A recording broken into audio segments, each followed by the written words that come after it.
Hello, hello. Welcome to Everything But the Cats, the only show where we're going to talk about everything. Everything. Think about that. Ponder that. What does everything mean? That guy you met at the gas station earlier? He asked you for some smokes? We'll talk about it. That gum you stepped in this morning when you were just about to step into work. And you kind of swore, but you kind of felt bad about it because you really try not to swear anymore.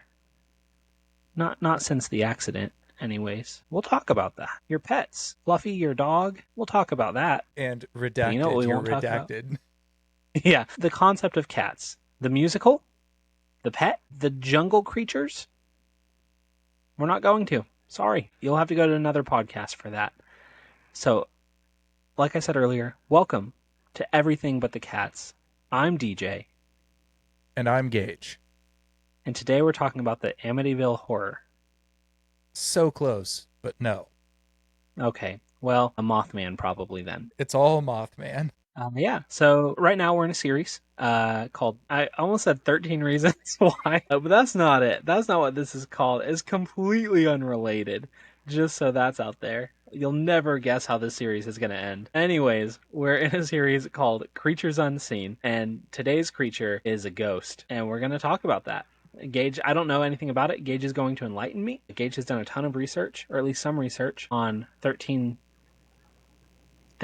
reasons, things. And one of those things the thing this week is ghosts. So we're going to talk about that. I'm excited to learn more. Gage, is there anything you want to say before we jump in? Yeah, so we're going to be doing this for the next, this is week 2, so we've got 11 weeks after this. But if this is something that you're interested in, if you like the paranormal, the supernatural, the unexplainable, if you like these kinds of things, subscribe. Follow along with us as we go on this journey, and don't miss out on any of the things that we're going to be discussing. If you have ideas for other episodes that we could do, let me know very fast. And if you want to join us to teach us about one of these kinds of things that you just happen to be particularly into, let us know as well. Maybe it's something that we're already planning on doing, and having somebody who's already done a lot of research join the conversation would be some fun. But anyways, yeah, I'm excited to get into this. Now, as DJ said, we are talking about ghosts. I'm going to give you just a little bit of a spoiler, a little bit, to kind of see if you can guess before I ask you the question I said I wanted to start with. Sure. So, tonight's haunt inspired one of the most iconic horror films ever made, in The Shining. Does that give you Oh, anything? gosh. Yeah, what's the name of the hotel? It's some hotel that's spooky or whatever. Yes. Tonight, we are going to clock in to the Stanley Hotel. Check in, not clock in. We are going to check in to the Stanley Hotel and Gotta hope get in for a that we can. shift. Sorry, I Yeah, was we got to get in for a shift. boss makes a dollar, I make a dime.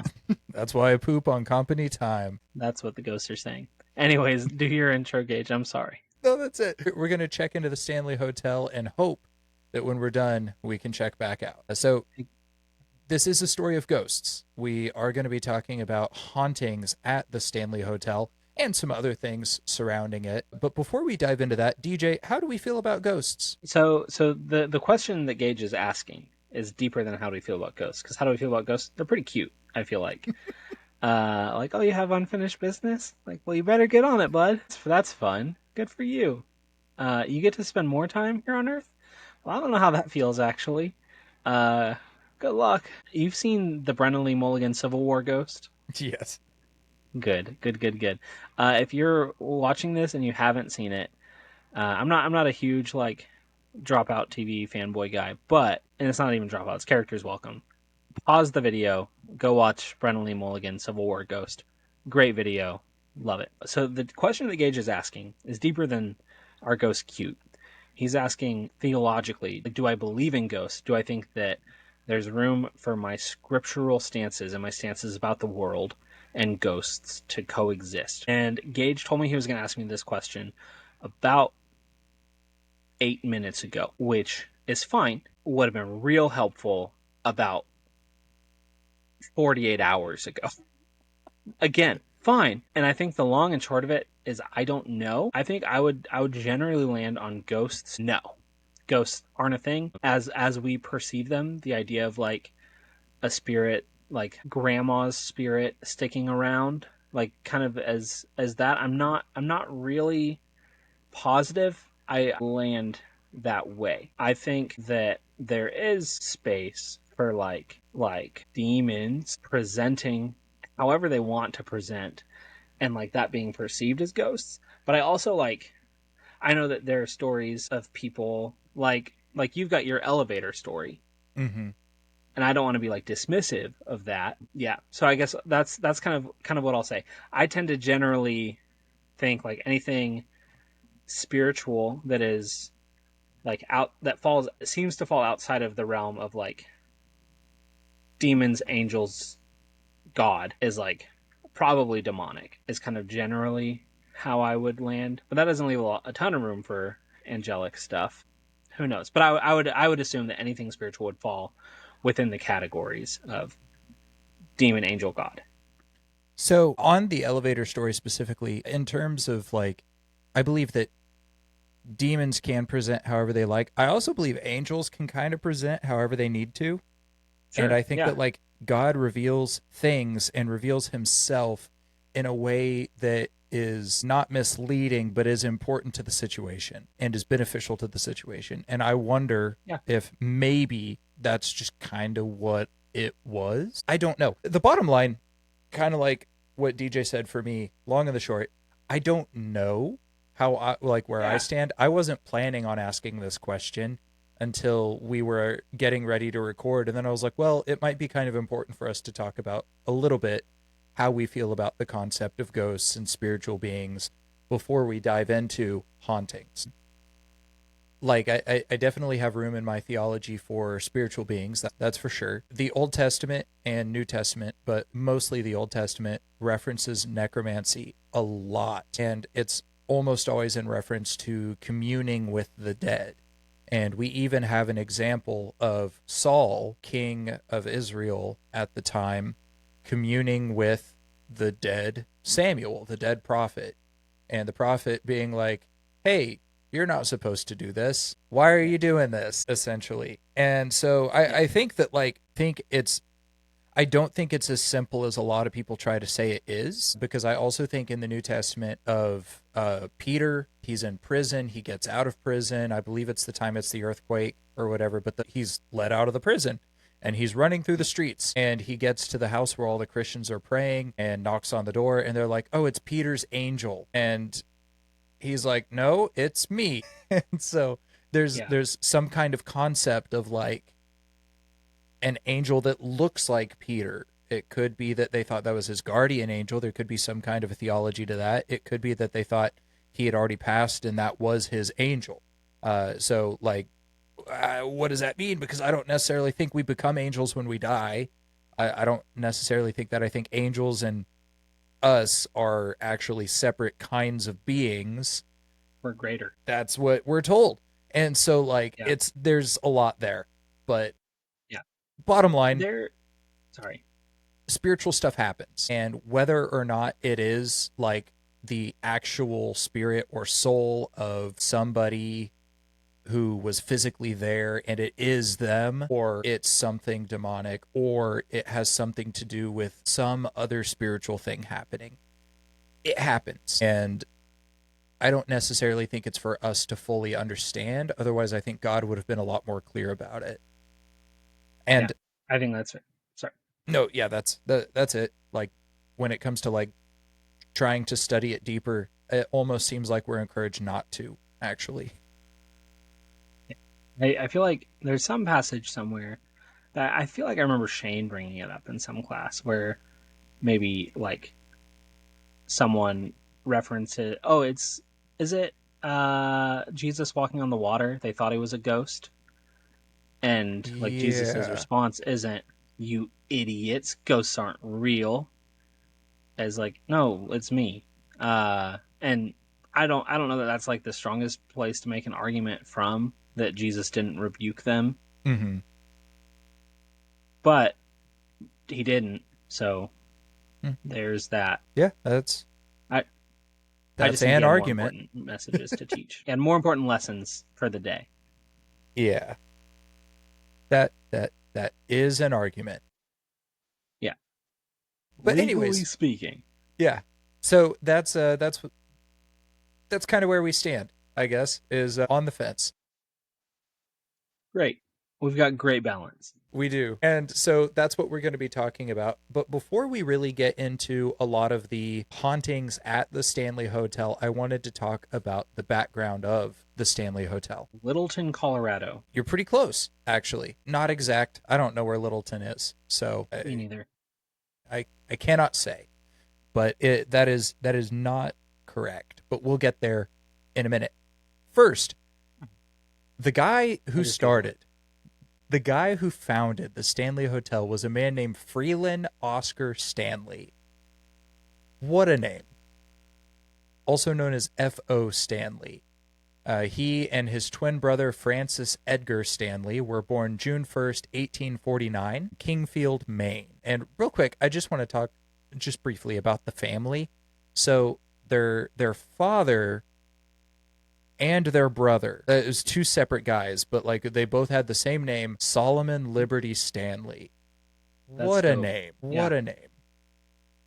They had siblings named Isaac Newton Stanley, John Calvin Stanley, Ulysses Grant Stanley, and Chansonetta Stanley Emmons. Good for them.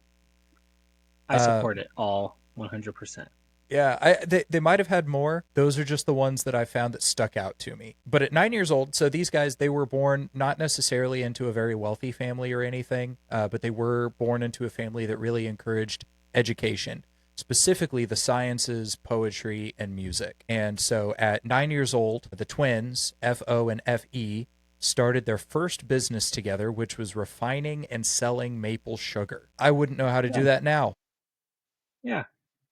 And then at age 11, their great uncle, who had raised their father, taught them how to make violins. So by the age of 16, Freeland had made 3 violins and would continue to make them throughout his life.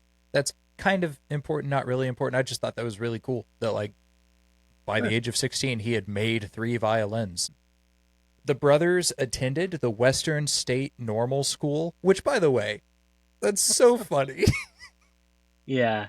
I feel like that'd be a good way to start dogging on homeschoolers. Yeah.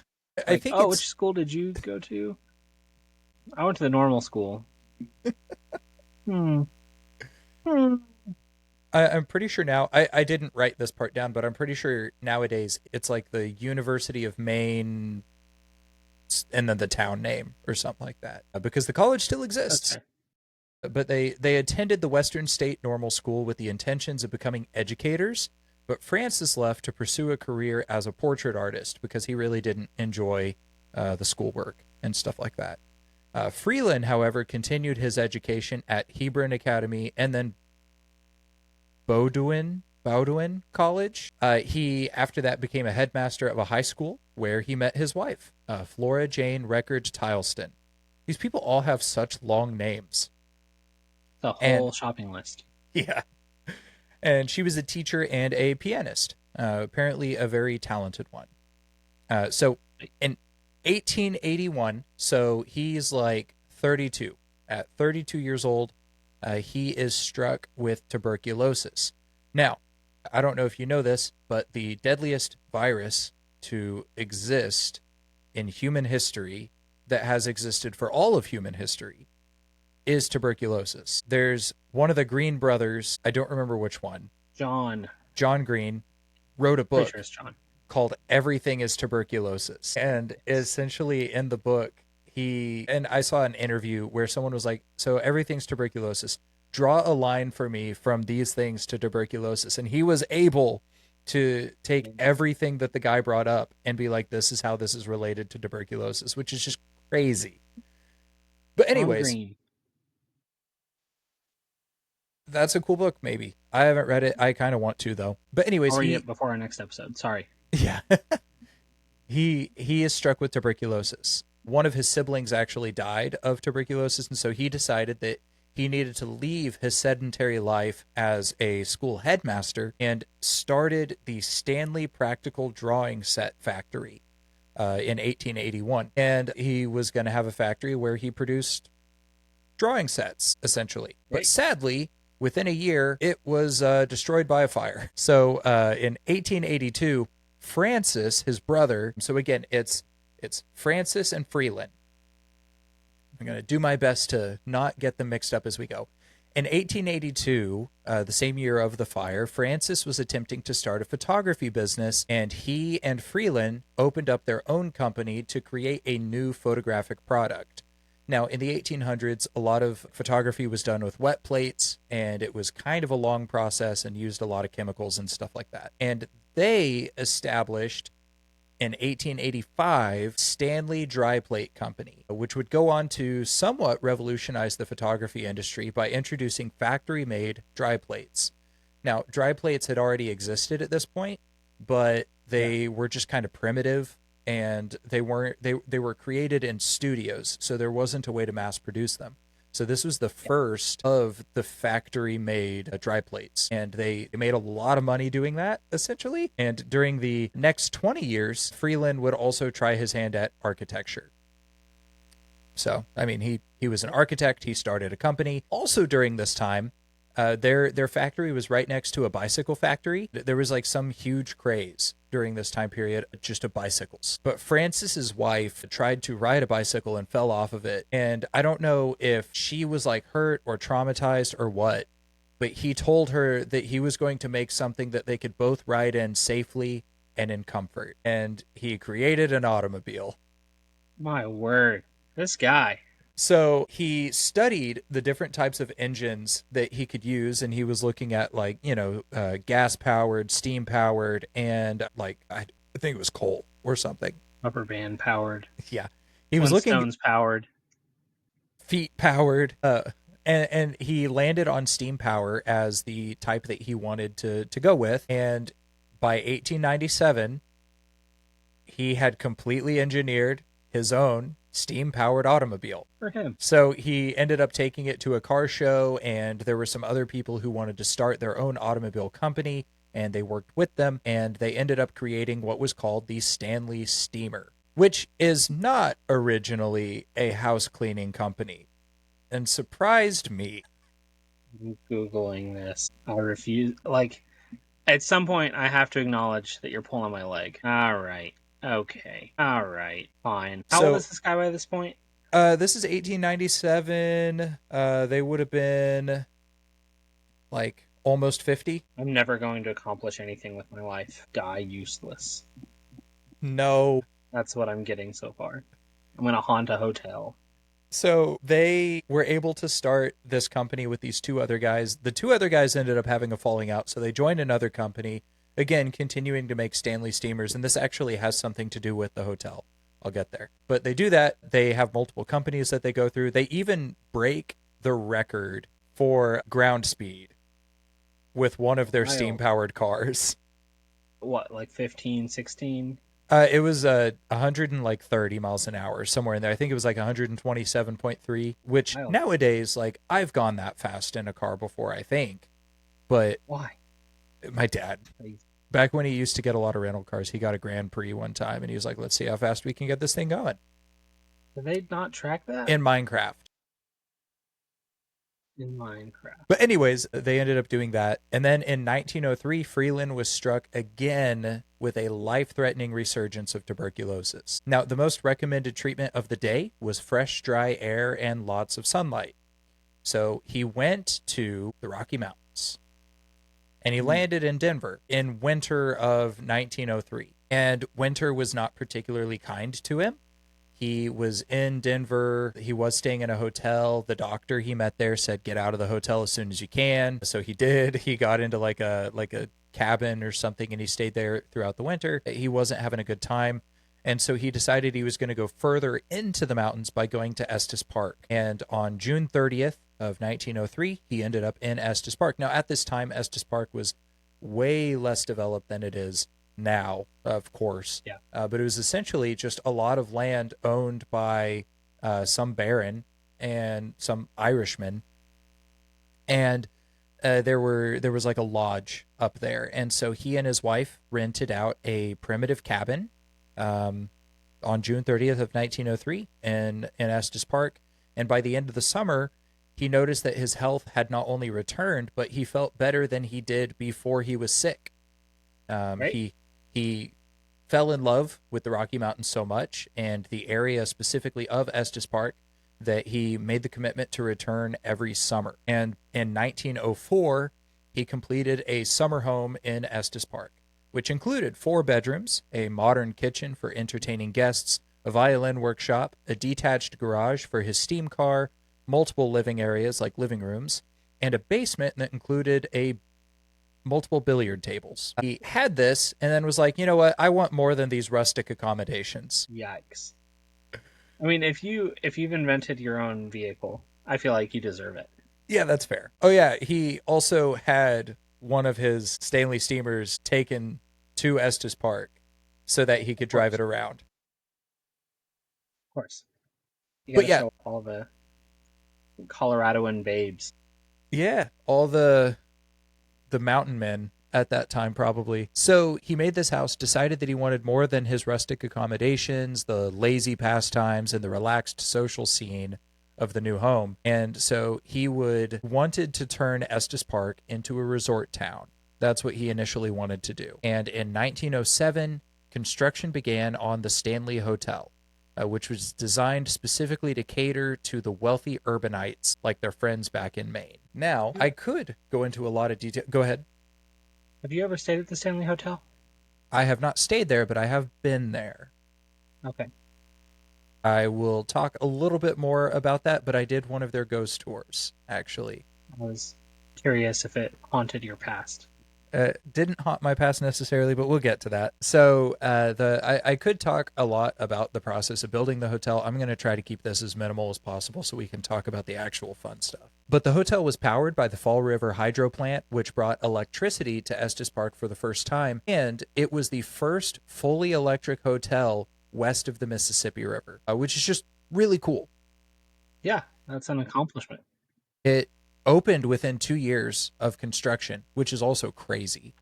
Yeah. Had a fully electric kitchen, steam laundry, hydraulic elevators, electric lights, and telephones, and 48 guest rooms. Each pair of rooms shared a bathroom, and he also built a concert hall right next to the hotel with a Steinway grand piano for his wife. During the day, guests could enjoy golf, bowling, horseback riding, and motor excursions, and at night they had formal dinners, concerts, and billiards. That's a recurring theme with this guy. Yeah. Guy loves pool. He loves pool. I don't blame him. It can be fun. I'm really not good at it, but I enjoy it. People ask, "Hey, does your hotel have a pool?" And he says, "A pool? It's got 12." His experience though with vehicles, motor vehicles, plays a pivotal role in the hotel. He created in order to help people get from the more urban areas into Estes Park, he created a 12-seated car for the purpose of transporting visitors Great. to and from the hotel that he called the Mountain Wagon. So I know that what that means is that it was long. Not quite like a bus necessarily, Mm-hmm. but like bus shaped approximately. But what I'm choosing to imagine is that it was very wide. Yeah, it's actually just 12 seats next to each other. Yeah. Crawl over the Yeah. mountain. It doesn't. It's steam powered. It doesn't use wheels. It actually has arms. It's like a spider. I love that. I would ride in that for sure. I would too. But yeah, the mountain wagon. The hotel would continue to grow as well as the town around it. Estes Park is it's a pretty big town now. I've been there twice at this point, and it was incorporated officially in 1917. He would go on to play a pivotal role in the growth of the town, including banks getting up there, a lot of the other companies being moved to Estes Park, as well as founding the Rocky Mountain National Park. So, Wow. anywho, this is the beginning of the hotel. Yeah. Today, in 2025, the hotel is a 140 room colonial revival hotel that includes a restaurant, spa, and bed and breakfast, which I guess is separate from the hotel, and it has Okay. panoramic views of Lake Estes, the Rocky Mountains, and Long's Peak. Great. It sounds beautiful. We should go sometime. It's really pretty. It is a pretty hotel. It's a very expensive hotel, and we're about to kind of get into why. But yeah, it's Yeah. it's really cool. So we have two ominous occurrences that happened early on as the hotel was created that were not necessarily anything paranormal or supernatural, but were kind of a portent of what is to come. The first is on July 7th of 1909, so the year that it was opened. Stanley would fall unconscious after being overcome by the fumes of a gasoline engine at the hotel. Now, it was a completely electric hotel, but they installed gas lines in case the electricity were to be cut off for any reason. Like, it's in the mountains, the electricity plant isn't that close, and they had to have it all transported in. So, like, just in case something happened, they had gas lines put into the hotel. While they were doing this, he just got like a bunch of gasoline fumes, and it put him into like it knocked him out for a few hours. Yikes. I mean, I'm glad it was just hours. There are ways to die from that. Yeah, but still, Possible. Everything is propane everything is propane and propane accessories. Yeah. It is kind of ironic on this note, though, that Stanley, who had spent most of his adult life competing against gas-powered engines, was knocked out by one. It's a conspiracy. It is a conspiracy. Big Gas is trying to take out the Stanley Hotel. They call Hotel. me after I have too much spicy food. They call me after I have any food. Ooh, we're getting old, man. I know. The second thing is a couple years later on Sunday, June 25th of 1911. A colossal explosion shook the hotel and the surrounding village, as it was not yet a town. Apparently, this was one of those times where the electricity wasn't working, and so he told everybody to turn the gas on and get ready to have everything ready for people who were going to be there and to have the gas power running. But what happened is they had been installed, but they hadn't needed them yet. And so there was a leak that nobody had noticed, and it was leaking and building up in between the dining room and the second floor. And the gas that was leaking put a lot of pressure in the walls of the hotel. And reports vary a little bit on some of the details of what happens here. And by that, I mean like actual newspaper reports give the main person different names who's involved in this. Different last names. Suspicious. Same first name, different last names. They also describe slightly different things that happened in the explosion. They describe slightly different amounts of people who were in the room when it happened. But the gist is that there was the head chambermaid, who was not yet the head chambermaid, but one of the maids, named Elizabeth. Working her way up. Yeah, working her way up. Elizabeth Lizzie Wilson or Leitenberger. Okay, I'm curious if she just got married at some point. That could be it. But Lizzie Wilson, she lit a candle in room 217, which ignited the gas. Apparently, the explosion launched a bathtub into the air, blew several doors off of their hinges in the building, and at least 10 windows on the floor below shattered. The explosion destroyed 10% of the 70,000 square foot hotel. Sorry. Go ahead. Lizzie did not die. No, she did not die. Insane. Well, I'm about to explain what happened to her. Okay. Yeah, she didn't die, though. The explosion Great. destroyed 10% of the 70,000 square foot of hotel and all of the West Wing, with damages estimated to be $10,000, which is roughly $250,000 in today's money. That's still pretty small. Yeah, but I mean, it isn't too small. Yeah, it's more than I've ever had, but it's not too like, incredible. Yeah. I'm just curious if the exact same thing happened today, even though it's $250,000 in today money, how much would it actually cost them to fix it today? See, and that's the thing, is I'm just figuring for inflation. I wasn't figuring for like everything else going into it, like work and cost of materials. You should have done like a that. structural analysis of the hotel as it exists today. Well, see, originally I had down. planned to say that, like, to put the money before the square footage and be like, due to inflation, that's now 750,000 square feet.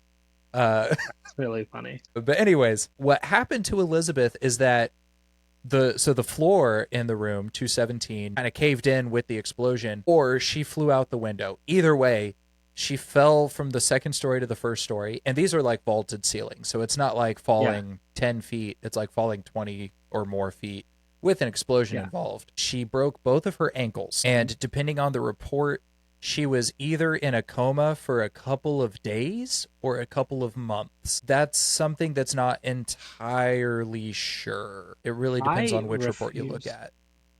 I refuse to believe that someone in like 1911 could go into a coma for months and survive. That's true. I think I it refuse to happened. believe it. I refuse to believe it. So it was a couple of days. We've solved it. Yeah. There were a couple of waiters who were also injured. One of them was hit in the face with a flying plank, and another one dislocated their hip. But nobody died from the explosion. That's awesome. That's Yeah, great. it's great. Where did the ghosts come in? That's the thing that I thought was really funny when I was initially looking into this is it was like, yeah, so almost nobody has ever actually died at the hotel. It's mostly just people who got injured there or stayed there at some point. And I'm like, well, that's, I mean, cool, but lame. I don't know. It's just, Interesting. yeah. So one report did state that there were two other maids in the room with Elizabeth. In that report, they survived. In any case, Right. everybody who was injured went to a hospital in Longmont, Colorado. And Okay. Elizabeth, once she healed up, she came back to work, and she would continue to work there for almost the next 40 years when she died of old age. Not at the hotel, I'm pretty sure. She would work there until she passed. Almost immediately after, though, almost immediately after her passing, there were reports of haunting activity, specifically in room 217. And these have yet to Okay. cease. So picture this. Okay. You die of old age. If you have unfinished business, that's a you problem. Like, it is a luxury to get to die. It's not fun to die of old age, but it is a luxury to have enough years to die of old age. And you're going to show up with unfinished business? Like, get over it. Get over yourself. Go to somewhere. I don't know where you deserve, but go there. Get over it. That's what I have to say to her. So that's just a couple of ominous things that have happened. So now I'm going to break down the Wait, specific ghosts. Go ahead. so did Stanley eventually die? Yes. Okay, cool. I don't think it was from TB, though. Like, I'm pretty sure he survived Wow, tuberculosis. He just died of old age. Because, I mean, even then, by the time he was diagnosed with tuberculosis again, he was like 70. good for him. I mean, yeah. Anyways, so I'm going to talk about the specific places in the hotel that are the most famous haunting spots. So the first one is room 217. Since the late 1950s, which is what this report says, that's not soon after 1950, but whatever. Since the late 1950s, people have reported strange activity in room 217. Many believe it to be the spirit of Lizzie disrupting their stay. Apparently, she interacts with different people in different ways. For instance, if an unmarried couple stays in the room, she pushes them apart from each other in the bed, which is really funny. She's just like, leave room for Jesus. So I think I know Leave where room she for should be Lizzie. going. Or if a single man stays in the room, they're going to wake up sometimes to find their luggage moved out of the room, as if she's saying that their bachelor lifestyle isn't fit for the Stanley Hotel. Leave room for Lizzie. Lizzie sleeps on the floor with unmarried men. I Generally, was gonna though, sleep right there. Sorry, go on. Guests just find that the room is cleaner when they wake up than it was when they went to sleep, or they find that they have been tucked in the middle of the night. How precious. It is kind of precious. Like, I mean, if that's your unfinished business, like just tucking people into bed at night, like that's kind of cute. Uh, it's pretty cute. I'm just picturing there's some bachelor shows up and he wakes up in the middle of the night and there's someone just like in the other corner of the room just like lighting a lighter. Like, come on, blow up, come on. Like, she really doesn't like that guy. Yeah, it's just one specific bachelor actually. Yeah. Um, but there are two very famous experiences in specifically room 217 that I do need to Okay. talk about before we move on to the next one. The first one takes place in 1974. Stephen King and his wife Tabitha booked a room at the Stanley Hotel in the winter of 1974. They were the only guests, as they were the last guests before the hotel closed for the winter. Now, at this point, he was struggling with alcoholism and was trying to get back to the heights he experienced from the success of Carrie, and he intended to find some kind of inspiration for a new novel. Already having a concept of a child with psychic abilities, his experience at the Stanley would prove quite inspiring. He and Tabitha ate dinner in the dining hall, alone, surrounded by empty tables with upturned chairs and accompanied by the sounds of pre-recorded orchestral music. How sketchy is that? Like, you're the only Yeah. people in this big hotel, which by the time that they were there, because winter, they could almost have nobody there. Tourism's really low in that part of Colorado during the winter. Interesting. Because of that, or at least it had been through the early, like mid Yeah. 1900s. Sure. So like it was actually really hard to be profitable with that hotel, even though it was a nice hotel. It was really hard to be profitable, and so it had actually changed hands a lot of times during that period, and even kind of fell into disrepair in some ways. So they don't have the ability to have live music. There's nobody else there except for the people who are like running the place, kind of the caretaker. Yeah. And it's like, okay, we're sitting alone in this big dining hall with all the other tables set up like no one's going to be here, listening to pre-recorded orchestral music and 1970s pre-recorded orchestral music. So it sounds sketch. Man. That doesn't I so we the highest point in Arkansas is a place called Mount Magazine, and they have a state park. We went with John and Derek once, and they they have a buffet because they've got like a kind of great big hotel that sits right on top of it, and Mm-hmm. they've got a buffet there, and the buffet is like super tiny. Like, I'm pretty sure it had like breaded catfish, and like that was kind of it. Terrible buffet, and we paid a ton for it, but we got to sit watching the mountain while some other family sat way over there. So just so that's like, just so you know, like, I'm dialed in. I can Mm-hmm. I can picture this. I'm in this. Well, and I've been in this dining room, so like I'm dialed in too. Yeah, man, love that. But yeah, so they do that. He kind of wanders the hotel, going down the long corridors of this empty hotel, which, like, you've heard of the phrase like liminal spaces, right? Yeah, like these in between places that like you're neither really supposed to stay there. It's not like a place you like. It's just somewhere you go in between, and like I Joplin, feel like Missouri. yeah, for some people, I feel like hotel hallways are kind of that way. So he's just kind of going around the hotel alone. And then he and his wife return to room 217. Now, apparently they didn't know the story of what had Interesting. happened in 217, and they didn't know like Yeah. the hauntings or something. Apparently, that's what this the article that I got this from said, but that could be Yeah. it's Stephen King. He probably knew. Yes. So yeah, they apparently don't know the story of room 217, but they might have. Yeah. Anyways, that night, as they sleep in room 217, he has a dream. Now, I just want you to imagine, what do you think he dreams about? Okay, so he is. You never saw what happens to married couples when they stay in the room. He pictures. Does he have children at this point? Do you know? He has a 3-year-old son. Is he there? Is that son there with them? I don't think he was with them. The article didn't say, but he does exist. Okay. So he dreams there's an old woman. She's kind of out and around the room. Sorry, I'm envisioning it myself so I can describe it well. She's kind of poking around in the room, opening drawers and stuff, looking around.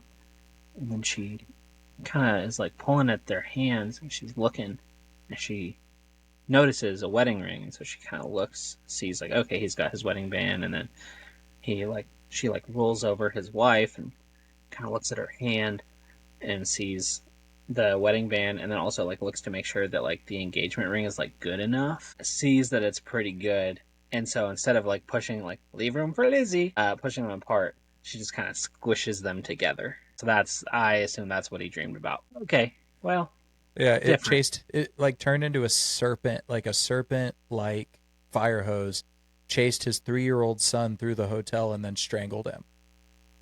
Yikes. Yeah, so he wakes up from this dream, smokes a cigarette, and by the time the way that it's worded is by the time he took the last puff, the skeleton for The Shining was already in his mind. Man. He's at this hotel and he's like, I should write a book about a man that kills his family. Imagine being that guy's family. I was inspired by our vacation, hun. You know, when you said, why aren't we in Hawaii so much, hun? You said, Maybe get over Hawaii. Huh?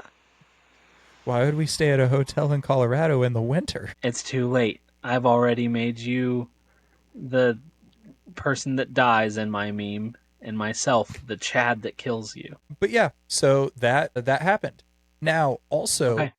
that's just kind of interesting. Like I said earlier, this is one of the most iconic horror films of all time in The Shining, inspired by the book. The way that the movie came about, though, is that Stanley Kubrick read about half of the book and then threw it away. And so it's not at all accurate to the book in a lot of ways, but it's kind of there. But That's they ended the way up to do it. making a mini series in the 1990s that was actually filmed at the Stanley Hotel instead of at the one over in Switzerland that they filmed the movie at. Okay. So that's kind of nifty. Yeah. In both instances, it's still called the Overlook. It's never called the Stanley Hotel, but it actually is based on the Stanley Hotel. The second, there's another movie that was filmed in the Stanley Hotel in 1994. I believe it ended up coming out in 95. Any guesses what movie might have been filmed at the Stanley Hotel in the 90s? Dumb and Dumber. Oh, yeah. Yeah, for sure. Dumb and Dumber. Did Was you that already right? know that? Yeah. I probably knew that. Like it felt right, so I think I knew that. So, like, definitely, there's a poster of Dumb and Dumber that got signed by all the cast and stuff, and it's got Jim Carrey, Lloyd Christmas, with Harry pulling his ears out, and he has that chipped tooth in Dumb and Dumber. Now, that week, I had re-chipped a tooth that my friend chipped with a coin, and I looked almost, and I had kind of a bowl cut going on at that time. So I looked very similar to Jim Carrey on that poster, and we got a picture of me in front of it while we were there with my dad pulling my ears out. That was at the Stanley Hotel. Mm-hmm. That's dope. So yeah, in 1994, Dumb and Dumber is being filmed at the hotel, and Jim Carrey ended up staying in room 217, or at least he attempted to. But after he left for shooting for the night, less than 3 hours later, he ran out of the room and then out of the hotel and refused to stay in the Stanley Hotel for the rest of the filming process. He has yet to speak in an interview or anywhere else about what happened. If I were Lizzie, I would kick him out too. See, but it's just weird that he hasn't ever said anything about what happened. I don't know. He probably saw himself playing Dr. Eggman. I love that, like, not long ago, he was like, if I'm probably done with acting unless somebody can give me a script that's written in gold by, like, an angel or something. And then he's in Sonic the Hedgehog 3. Yeah. What I've heard is a good movie. But anyways, so other than Elizabeth's death, which wasn't even probably there weren't a ton of major deaths associated with the hotel, though. And so one of the things that, like, paranormal investigators do is they try to figure out why paranormal activity is associated with a place, with a location. Normally it has to do with a lot of death or a lot of strife or anything like that, but there weren't a ton of disasters or anything like that.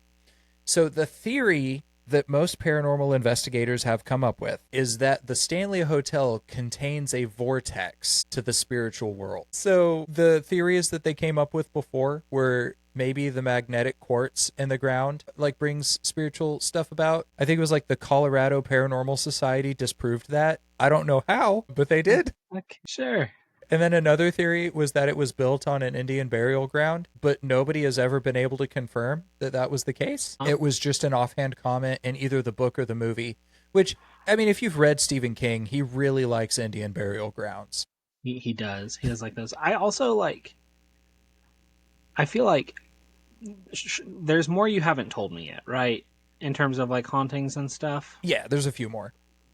Okay, because otherwise, that's like we've got a pretty clear like this lady can't get over herself. Like that's it. Like we don't need vortexes. Like we don't need vortices or uh, magnets. Like we've got a lady that had 85 years to finish her business, chose not to, and still hasn't gotten over it.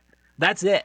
There's no more to it. I bet the reason she's still around is because people are talking about vortices and not sassy Lizzie running around. See, that would be believable if not for the fact that, like, other than the main 7, 8 ghosts that people report to see, there's also just countless others that people apparently have interactions with. And that's where the vortex comes in. Apparently. And I don't remember seeing this part. It was like, what, 2011? So it's been 14 years almost. It was 2011, 13, Sure. 12, somewhere in there. But apparently, at the top of the stairs in the lobby, the spiral staircase, there are mirrors pointed toward each other. And paranormal investigators believe that if you have mirrors pointing toward each other, it could entice spirits of former guests or could create a portal to hell. I'll never forget the time that I was at the barber and they wanted me to check and make sure they did the back of my hair correctly, and I got attacked by a ghost. It just they're like, "Hey, how's the back?" And then it punched me. Dude, every I'll never time. forget it. So remember the mirrors that we had in my bathroom on Jayhawk? Like the two on the side kind of folded out. Yeah. Yeah, and so like I would make that into a triangle and take pictures of it all the time because it looked cool. I remember every time I did that, just seeing ghosts like go around like pinballs in there. Yeah. I Here's the thing. I can picture if young Gage had heard this theory, maybe you had already, I don't know, but I picture young Gage just like opening them and like taking pictures like shaking the whole time like please don't let it happen this time. Please don't let it happen this time. That is very true to form for young Gage. But anyways, that's the theory, I guess. Yeah. Apparently, news sites all over the world have reported seeing female apparitions walking out of the vortex. Out of the vortex. Out of the vortex. Maybe someone could report seeing the vortex. That'd be cool. I don't know what role you want me to have in this episode, Gage, but I'm happy to keep playing this role. I like it. I like it. Great. Because of something that our quote unquote first hand account is going to say too. The next ghost is Lucy. So the concert hall that I mentioned earlier was a big building on the campus, is still a big building on the campus. But as I said earlier, the hotel had a number of different owners and times of neglect. In the 1970s, one of the owners created what's called the Stanley Historic District, which protected the hotel and its buildings, but didn't really guarantee that they were going to be taken care of well. So in 1995, the hotel was on the verge of bankruptcy. And during this time, the concert hall which had been built by F.O. Stanley for his wife in the style of the Boston Symphony Hall, had fallen into such disrepair that there was a large hole that you could see like the whole sky through, essentially. And during this time, there was a woman named Lucy who found her way in. It could have been a woman, could have been a young girl, it might be maybe a teenager, but there's not a lot known about her story. She was a homeless girl who found her way into the concert hall and was living there for a short time. But in 1996, a man named John Cullen bought the hotel for $3.1 million. And when they found her living in the concert hall, they forced her out. And everything I could find says that she would freeze to death in the streets of Estes Park. So, I almost said according great. I don't mean great. Bad. yeah, so according to the stories, Lucy is a very active spirit in the concert hall. She opens and closes doors, whispers to people who are in the room, and when someone's there alone or like a group, like a small group, she'll even like manipulate their flashlights and stuff. There is a photo in the lobby of the hotel of a hotel guest who is in the concert hall, and in the image you can see a reflection of another woman who is believed to be the apparition of Lucy. So I do want to say that's unfinished business. Like Yeah, that is unfinished business. that's how you do it. They froze you to death, and now I mean you're gonna go live in that place. That's a little weird. Like you could pick any house in Estes Park, But that's okay. You got unfinished business. You wanna hurt their business, except you're helping their business. That's a little tricky. Yeah. Like your unfinished business is making them richer. So really, just some critical thinking, guys. Like just you. There. Wow, there's so many people I can haunt. There are even more this year than last year. Like you got to start killing. I don't know. They. I don't know. I There bet she ate some lead before she died. Is all I'm saying. there are two other ghosts in the concert hall. They were both handymen, one named Paul and one named Edward. Paul Okay, had a heart attack. Edward. Edward. Paul had a heart attack while he was at work and ended up dying on his way to the hospital. And Okay, then, that's unfinished business. yeah, he apparently yells at people to get out and is mostly active around curfew at 11 p.m. Apparently, when he worked there, he really liked telling people to get out during curfew, like to Great, get out of the building. So that's why they think it's him. The other is great. Edward. I don't know how he died, but he is apparently less friendly, loudly and aggressively banging around in the concert hall at all times. Sure, it's a miracle that either of these guys had jobs. So we'll start with that. Good for them. Their unfinished business is thanking the hotel for employing them. Get to it, boys. Yeah. Hey, ghosts, if you're listening, I'm going to identify all of your unfinished business so you can move along back into the vortex. Yeah. The next pair of ghosts is FO and Flora Stanley. So Flora Stanley would have a stroke at the hotel and would die 10 days later. She loved the Rocky Mountains and she loved music. The original Steinway piano that FO got for her is in the lobby in the 217 wine bar, which used to be the music room. And late at night, sometimes people will hear someone playing the old piano and no one's there. She's apparently also pretty picky about who's allowed to play it, as many people have reported trying to touch the piano and the cover slams on their fingers when they attempt to play it, which is just kind of silly. That's fun. And then Freeland, he can be Good for found her. with her. Just like whenever they, like, if people see apparitions or whatever, they're normally together. His face appears in reflections. When people take pictures, sometimes he shows up in the pictures. And the hotel was even gifted an American flag at one point that the pattern of his face ended up on somehow. It was apparently unintentional. They still have it. I saw it. Sure. You can kind of see it. I mean, I feel like it's a constellation. It has to be, right? So it's his face. Like there are the two dots for the eyes, and then like if you draw a line, like then it's this, like If you squint your eyes that's and turn your head around, it's stars. yeah. There's also reports during the winter season, so that's the not busy season, normally when they close, of people who work there hearing parties in the ballroom. So, like, hearing glasses clinking around and hearing people laughing as if That's just Stephen King and his unfinished business. yeah. As if the Stanleys are still throwing parties like they would Okay, have. Yeah. good for them. I will say if these guys are looking for unfinished business. Also, I love the idea of next year we can do a series where you go through different hauntings and I will diagnose the ghosts with their unfinished business. I think that there's a lot of fun to be had here. Stanley's, your unfinished business. Flora, you were a good wife. You did it. You accomplished it. That's all I know about you, so I can't really speak for your aspirations beyond being a wife. You did it though. Get out of here. Good job. F you. FO. You mess around and you find out. I don't know. That's a dumb joke I've been sitting on this whole time. Anyways, you've invented enough, dude. Like you again, this is just like Lizzie, right? Where it's a you problem. If you've got unfinished business still, you invented a car. I heard You good, something. Gage? I heard What'd you hear, something. Gage? I think it was an airplane. I'm hoping it was an airplane. Okay. You invented a car. You you invented the Stanley steamer well before the next guy did. You invented so many things. You refined sugar, for Pete's sake. Like if you've got unfinished business, no, you don't.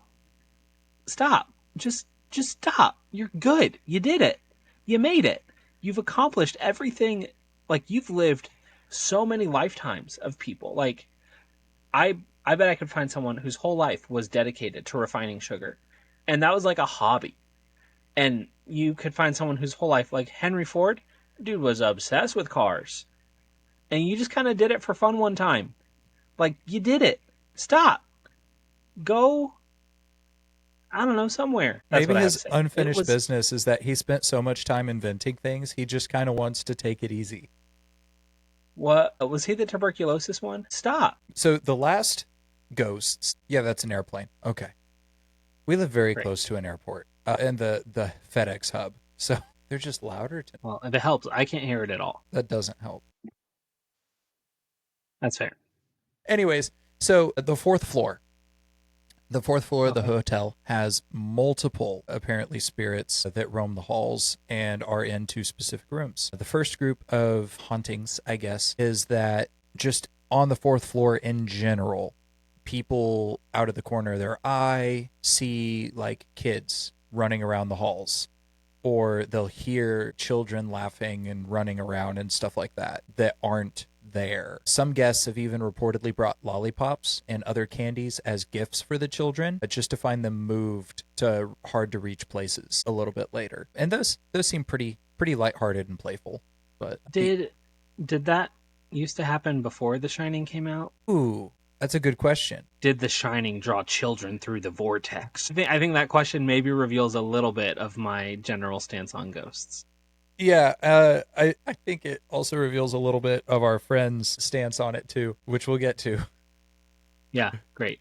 So the other two rooms in the fourth floor, room 407 is home to an Irishman who has been seen watching people from the corner of the room, flickering lights on and off, and even occasionally pulling people's hair. Can I speak to this guy real quick? Yeah, sure. Dude, we're not British anymore. Your beef is not with us. They Go finish your business somewhere else. Sorry.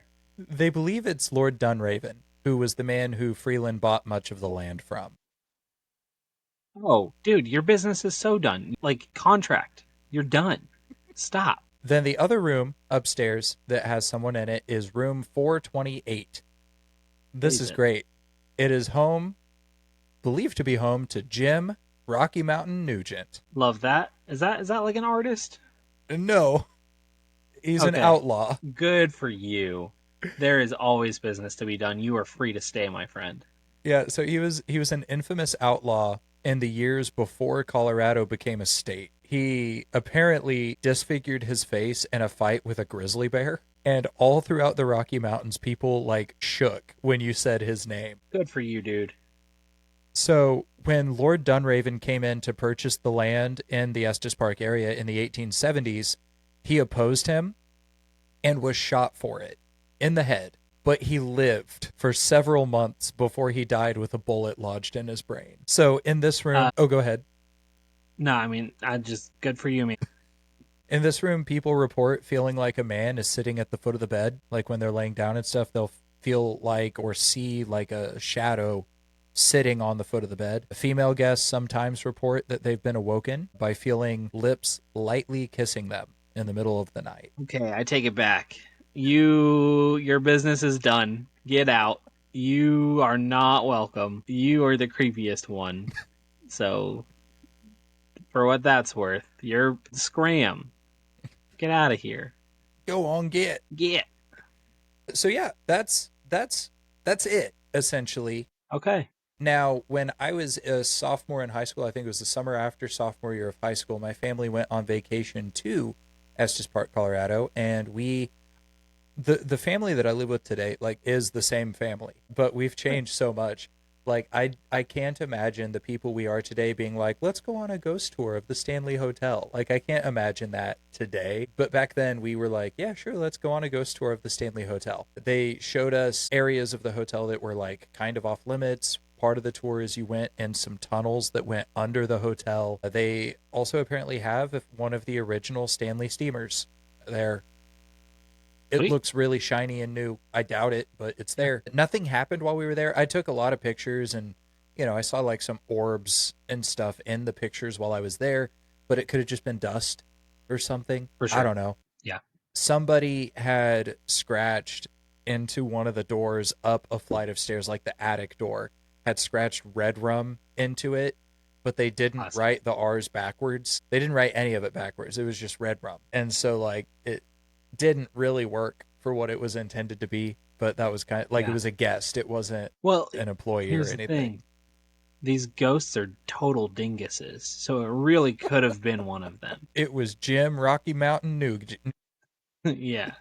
He writes his name with the R's backwards. The R. So that was kind of my experience. Nothing happened. It was just a cool tour. The coolest Yeah. thing that happened during that tour was that there was like an Indian wedding going on at the hotel. And so we had to like stay out of their way. And they had like legit all these humongous tents, an elephant, and some other stuff going on. And I'm just like, okay. In Were Estes you guys like Park. the only white people visiting that day? No, there was a bunch of people. Like the Okay. tour group was pretty big. It was about 30 of us. So I'm just picturing like the whole hotel's rented out. They're like, we'll let you guys in. Come on in. And it's like just you guys. Oh, that would have been so terrifying if we were the only ones on the tour. Just for sophomore Gage, for sure. For spooky reasons. Yeah. Yeah. But yeah, it was no, because I'm afraid of everything. Hauntings, cryptids, etc. I thought that our friend Marcus was a werewolf for a solid like few months in middle school. Stupidly. But anyways, yeah, that's my experience with the hotel. It's so far back that I don't remember a lot of details of it, but this is of the things we are going to discuss, this is the only one that I've actually been to or that I've had firsthand account with. Now, we have a friend who lives in Estes Park and who has lived in Estes Park for essentially their whole life, I'm pretty sure. And they happen to be family with somebody who used to work at the Stanley Hotel. Hey. So Caleb has sent me a list of the things that he has heard from a former employee of the hotel. I'm going Caleb to put... has been on the show before. Sorry. Yes, Caleb has been on the show before. Go listen to the Super Fight episode. It's only on audio platforms at this point, but it's a fun one. So there are a couple things in here that I am going to put an allegedly before, so preemptive allegedly. One, the haunting is played way up because people eat it up and they can charge more for it. Two, they push the haunted... I've got a joke, sorry. Go ahead. Sounds like the hotel has some unfinished business. Two, they push the haunted tour, but it doesn't actually go anywhere near the real haunted places because those are employee-only areas. Apparently, there's a tunnel underneath the place that the employees are convinced is truly haunted, but because it's used for storage, nobody lets customers go there. It's a different tunnel than the one we went under in the tour, apparently. Let's store our stuff where the ghosts are. Yeah. This will go well. 3, the current owners are generally hated by a significant number of the locals because of how they treat their employees. Gonna have some new ghosts, am I right? I.e., one former worker that I was friends with was told they had to come in on their wedding day. Yikes. And also because they recently bought an entire section in downtown Estes Park, evicted all the businesses there, and are turning it into a chocolate shop. So that's gross, that's not great. But picture this. You own like the haunted hotel place, and like most of the people, they didn't die there. They just were people that like worked there and stuff. And so you decide that you're going to make your employees' lives miserable to increase the hauntings. So remember, it's genius. Remember in the Jersey Devil episode when we talked about how a lot of the 1909 stuff was probably a hoax by real estate companies? Yeah. Sounded real Scooby-Doo. This sounds real Scooby-Doo to me. Like it does. Yeah. Again, allegedly on most of this. Yeah. Oh, yeah. Allegedly. Yes. They have an impressive lighting setup that they use primarily around Halloween that, if you can see the building, is seen anywhere in Estes Park, essentially. That's kind of cool. They host a Halloween masquerade ball every year, and the attendees are never people who live in Estes Park. That one's odd. Uh-huh. The guy who built the Stanley Hotel also built a house less than a mile away from it. Lots of people don't know about it because it used to be a museum, but because nobody went to it, it's now a rental home. He was also one of the founders behind the Rocky Mountain National Park. There is a fully functional... I didn't put this part. The Stanley steamer that's there is fully functional. They claim it's the original, but I suspect it's a replica because it's rather shiny. They demonstrated how it worked when my third grade class toured the building. That's fun. So the steamer has unfinished business. The steamer has unfinished business. While the Stanley Hotel inspired The Shining, neither the book nor the film actually take place there. It recently had a small hedge maze put in to make it look more like the hotel in The Shining, though. Interesting. That's actually a pretty fun fact. Yeah, and then the Ghost Hunters team did an episode there once, but they have actually been back multiple times that weren't aired on TV. Just a recreational ghost hunt. Yeah, or like they do their day job for fun. Yeah. And then Caleb also gave his personal view of ghosts. Love this. He said the implication that Scripture gives is that people don't stick around after they die, which can really only mean that there are demonic forces working, trying to get into people's minds by trying to trick them into thinking that ghosts are real, when it's really them the whole time. However, I think that demonic activity can increase or decrease based on a variety of factors. People adoring the idea of ghosts and going out of their way to glorify the idea is borderline worship. Since demons rebelled because they wanted to be their own gods, I could see them getting all into the ghostly thing to get a little more of that worship for themselves. Probably feels pretty good for them. I believe that ownership also plays a huge role in such things. A devout Christian owning a building is far less likely to have dark supernatural activity or energy there, while someone of ill character is more likely to invite such things. There's no doubt in my mind that the current owner of the hotel is definitely evil in heart.